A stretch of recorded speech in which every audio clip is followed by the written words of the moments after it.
नमस्ते नमस्ते नमस्ते नबोलौँ भन्छु बोल्ने दिन आइहाल्छ है। यस ऐतिहासिक राष्ट्रिय स्वतन्त्र पार्टीको पहिलो महाधिवेशनमा उपस्थित पार्टीका सभापति रवि लामिछानेज्यू, विशेष अतिथिका रूपमा आउनुभएका पूर्व प्रधानमन्त्रीज्यू, प्रमुख प्रतिपक्षीय दलका सभापतिज्यू तथा सम्पूर्ण विशिष्ट अतिथिहरू, पार्टीका पदाधिकारीहरू, मन्त्रीगणहरू, सांसदज्यूहरू तथा उपस्थित सम्पूर्ण देशप्रेमी राष्ट्रिय स्वतन्त्र पार्टी प्रेमी सबैलाई हार्दिक शुभकामना दिन चाहन्छु।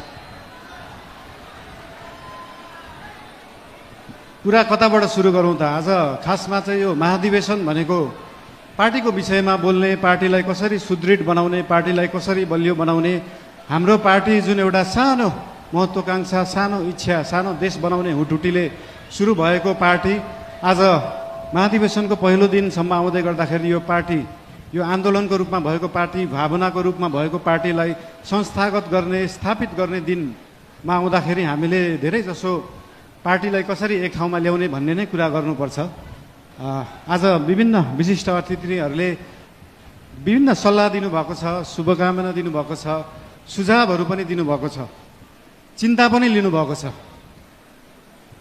सरकार भनेको त गाडी जस्तो हो, गाडीमा एक्सिलेटर मात्र होइन, ब्रेक हुन्छ, ब्रेक पनि लाउनुपर्छ भनेर चिन्ता पनि मान्नुभएको छ।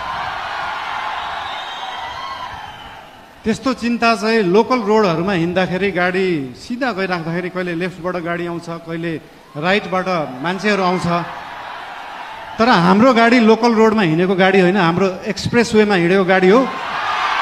गन्तव्यमा पुगेपछि मात्रै ब्रेक लाग्छ, गन्तव्यमा पुग्नुभन्दा अगाडि ब्रेक लाउन जरुरी हुँदैन। र हाम्रो गाडी अनियन्त्रित पनि छैन, वातावरण पनि मिलेर गएको छ। त्यही भएर हाम्रो पार्टीप्रति, हाम्रो सरकारप्रति जुन चिन्ता लिनुभएको छ त्यसको लागि धेरै धेरै धन्यवाद पनि दिन चाहन्छु। चिन्ता लिनु राम्रो कुरा हो। जनता र जनताको भोट भनेको हावा जस्तो हुन्छ, कहिले हावा यताबाट चल्छ, कहिले उताबाट चल्छ भनेर चिन्ता लिनुभएको छ।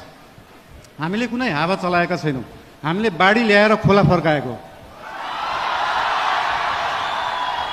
र खोला एकचोटि सिधा बाटो, आफ्नो सही बाटोमा फर्किएपछि निरन्तर त्यही बाटो बगिरहन्छ। यो हावा जस्तो कहिले लेफ्ट राइट, उत्तर दक्षिण, पूर्व पश्चिम बग्दैन। त्यही भएर चिन्ता लिनुहुनेहरूलाई धेरै धेरै धन्यवाद दिन चाहन्छु। यस्तै चिन्ता हामीलाई दिइराख्नु होला, हामीलाई मार्गदर्शन दिइराख्नु होला। मेरो एकजना अनन्य मित्र, उहाँ अहिले हुनुहुन्न, उहाँले सधैँ भन्नुहुन्थ्यो मलाई, मैले म्युजिक गर्दाखेरि, बालिन स्पटलाइटमा आउन सहज हुन्छ तर त्यो स्पटलाइटलाई मेन्टेन गर्न गाह्रो हुन्छ सधैँ। त्यस्तै चिन्ता आज यहाँ हाम्रा आदरणीय नेतागणले पनि लिनुभएको छ। त्यो स्पटलाइटमा राष्ट्रिय स्वतन्त्र पार्टी आएको छ, दुई तिहाई आएको छ, यो मेन्टेन गर्न गाह्रो हुन्छ। तर यहाँहरू सबैलाई म के भन्न चाहन्छु भने हामीले स्पटलाइटमा हामीले ल्याएको होइन, जनतालाई ल्याएको हो। र जनता सधैँ स्पटलाइटमा थियो, स्पटलाइटमा छ, स्पटलाइटमै रहन्छ।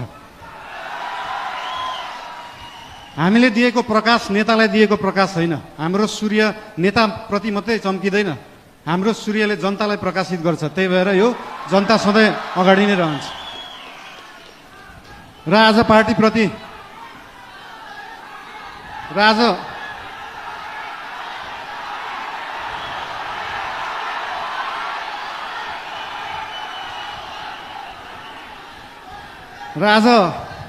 पार्टीको विषयमा विशेष गरी कुरा राख्नुपर्छ भनेरै हाम्रो पार्टीको चिन्तन कस्तो हो, लेफ्ट हो, राइट हो, सेन्टर हो, धेरै चिन्ता लिइराख्नु पर्दैन। हाम्रो पार्टी विकासवादी पार्टी हो, विकास गर्ने, काम गर्ने पार्टी हो। हाम्रो पार्टी अगाडि बढ्ने पार्टी हो। हामी प्रतिशोध साध्ने, पुरानो पुरानो कुरा लिएर न्यू खोज्दै बस्ने होइन। न्यू खोज्नु परे अगाडि बढ्दै गर्दा न्यू खोजिन्छ। कस्तो केसमा मात्रै भन्दाखेरि विगतका दिनहरूमा कुनै फटाइ भएका छन्, सरकारी सम्पत्तिको दोहन भएको छ, सरकारी रकमको दोहन भएको छ भने त्यहाँनिर न्यू खोज्न जरुरी हुन्छ। त्यहाँ न्यू खोज्छौँ हामी। र त्यो न्यू खोज्दै गर्दाखेरि अख्तियारलाई 5 घण्टा सोधपुछ गर्नुपर्छ, सरसल्लाह लिनुपर्छ भने हामी 5 घण्टा मात्र होइन 5 वर्ष गर्छ। 5 वर्ष अक्षरलाई राखेर सरसल्लाह गरिन्छ। त्यसमा चिन्ता लिइराख्नु पर्दैन। हामीले नियम कानुन मिच्दैनौँ, नियममा बसेरै काम गर्छौँ, नियमभन्दा बाहिर जाँदैनौँ। हाउभाउ हेर्दाखेरि यस्तो सोसल मिडियाहरू हाउभाउ हेर्दाखेरि अलिकति अनियन्त्रित देखिएला, त्यो देखिएको मात्रै हो। सबै चिज नियन्त्रणमा छ, कुनै चिज आउट अफ कन्ट्रोल गएको छैन। चिन्ता कुनै विषयमा लिनु पर्दैन। सीमाको विषयमा पनि चिन्ता लिनुभएको थियो। हामीले सीमाको विषयमा बोल्दाखेरि पक्कै पनि जुनसुकै देशसँग सीमाको विषय कुरा गर्दाखेरि उहाँहरूले पनि आफ्नो आपत्ति जनाउनुहुन्छ। आपत्ति जनाउनु भयो, मलाई अचम्म लाग्यो। ल ठिक छ, तपाईँहरूसँग प्रमाण छ भने ल्याउनुहोस्। हामीसँग त प्रमाण छ, हामीसँग कालापानी लिपुलेखको प्रमाण छ। र त्यो प्रमाण लिनलाई हामीले पहिला ब्रिटिसले राज गर्दाखेरि त्यो प्रमाण ल्याउनुपर्छ भने ल्याउँछौँ भनेका हौ। हामीले ब्रिटिसलाई मध्यस्थकर्ता राख्न खोजेका होइनौँ। हामी हाम्रो छिमेकीहरूसँग आफै कुरा गरेर मिलाउँछौँ। हामीसँग प्रमाण छ र हामी ल्याउँछौँ, त्यो कुरा गरिएको हो। यसमा आशंका मान्नु पर्दैन। मेरो राष्ट्रियताप्रति कुनै आशंका मान्नु पर्दैन, कसैले पनि मान्नु पर्दैन। र विशेष गरी पार्टीको कुरा गर्दाखेरि पार्टीको महाधिवेशन चल्दैछ आज, भोलि पर्सि, भोलि चुनाव होला। र पार्टीको महाधिवेशनमा पहिलेदेखि एउटा हाम्रो संस्कार चाहिँ कता कता बिग्रिएको थियो। पहिला गुट बनाउने, उपगुट बनाउने एउटा कुरा तपाईँहरूलाई यहाँ हुनुहुन्छ होला, महाधिवेशन प्रतिनिधिहरू हुनुहुन्छ होला, यहाँ केन्द्रीय सदस्य उठ्छु भनेर बस्नुभएका व्यक्तिहरू हुनुहुन्छ होला, पदाधिकारी उठ्छु भनेर बस्नुभएका व्यक्तिहरू हुनुहुन्छ होला। तपाईँहरूलाई एउटा कुरा स्पष्ट के भन्न चाहन्छु भने एउटा राम्रो नेता बन्नलाई, एउटा राम्रो राजनीतिज्ञ बन्नलाई जनताको आस्था, जनताको माया जित्नुपर्छ, कुनै समूहको मायालाई हुँदैन। त्यही भएर समूह बनाउने पछाडि नलाग्नु होला। त्यस्तो बिउ अहिले नै नरोप्नु कि त्यो बिउ भोलि रुख बनेर बिचबाट फाड्नु परोस्। त्यही भएर यस्तो बिउ रोप्ने काम, यस्तो रुख फलाउने कामहरू हामी चाहिँ नगरौँ। हामीले पुरानाहरूबाट यो सिक्नुपर्छ।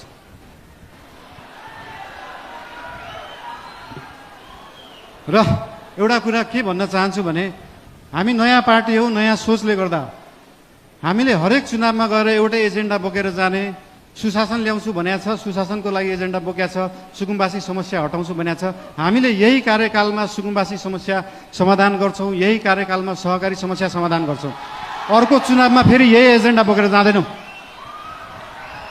अर्को चुनावमा नयाँ एजेन्डा बोकेर जाने हो।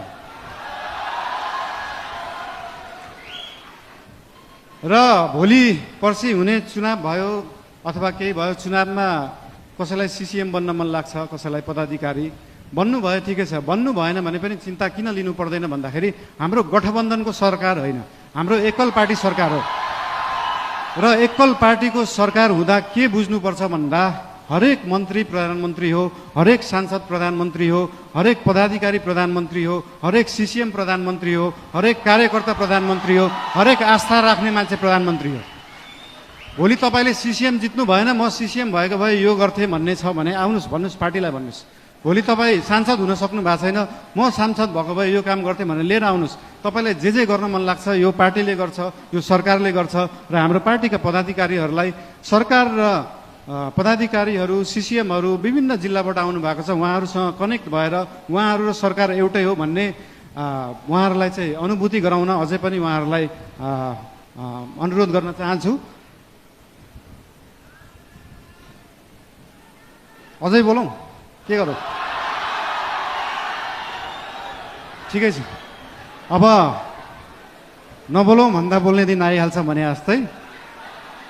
ठिकै छ, अब अर्को यो पछाडिको मन्तव्य हाम्रो सभापतिज्यूको रहेको नै छ। र एउटा कुरा फेरि अन्तिममा के भन्न चाहन्छु तपाईँहरूलाई भन्दाखेरि पार्टी चाहिँ एकै ठाउँमा राख्ने कुरा हो, पार्टीलाई एक बनाउनुपर्छ। आज भोलि पर्सि चाहिँ हामी पार्टीको बारेमा सोचौँ र त्यो पछाडि 5 वर्ष देशको बारेमा सोचौँ। धेरै धेरै धन्यवाद।